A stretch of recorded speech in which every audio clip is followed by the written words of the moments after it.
So I've decided to do my own iris dividing video, just because I'm doing this by myself, so I apologize if it's a little wonky, but you should be able to see everything.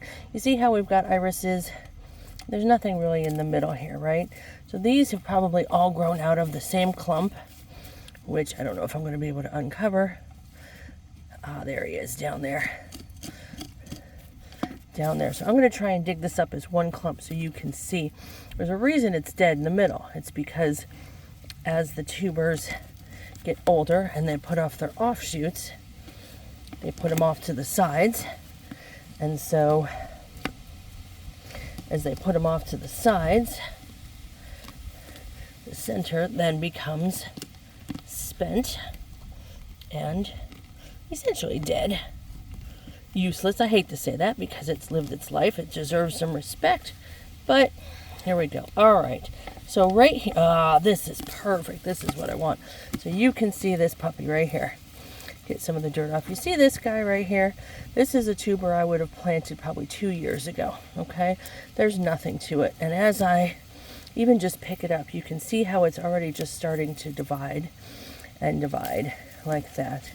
All right, let's take this guy here. This, we don't need that. And even this, we don't need. We've got 3 lovely iris tubers, lighter roots. Those are the newer roots. Look at that little baby root right there. These are the dried, crinkly roots. No offense. You've done your job. You've earned your rest. We're going to break this off. Be brave, be ruthless. This is a good thing to transplant. We're going to do that. We're going to snap this. We're going to snap this one. And this guy can go into the compost. He's lived his life, done his job. So we've got 3 from that. We're also going to take this one here. Same kind of thing. Now this, that might have been spent. This, look at him. He's got mushy. We don't need him. But you see that? That's why it was dead in the center, because he wasn't producing anymore, and he was putting all his little offshoots off, and they had to go to the side. And year after year, this will continue to get clumpy, and you'll get clump on top of clump on top of clump, and then it gets too crowded, and then you don't get good blooms. So you just pop that puppy off. Remember, be brave, be ruthless. Can't say that without. All right, snap that. There we go. 2 little ones.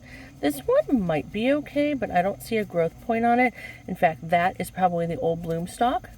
So that's probably not going to do anything. So we will compost him. This guy, oh, this is a nice easy one. Look at that. Old tuber from last year. Snappity snap. Snappity snap. 2. And compost. Beautiful.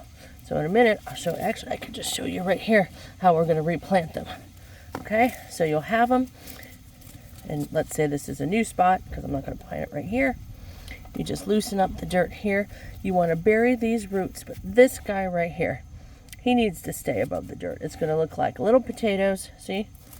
Little potatoes sitting on the ground. In fact, these are not up high enough. So little potatoes sitting on the ground. So if this is your ground level, you get your dirt. You want to just tuck those little roots in. Okay, and just firm the dirt in around him. Give him a little support. These can even come back a little bit more. Hory, hory. Lovely tool. It's easier when he's in the ground already. There we go. All right, so dig him up. Anchor his little roots. Okay, there we go.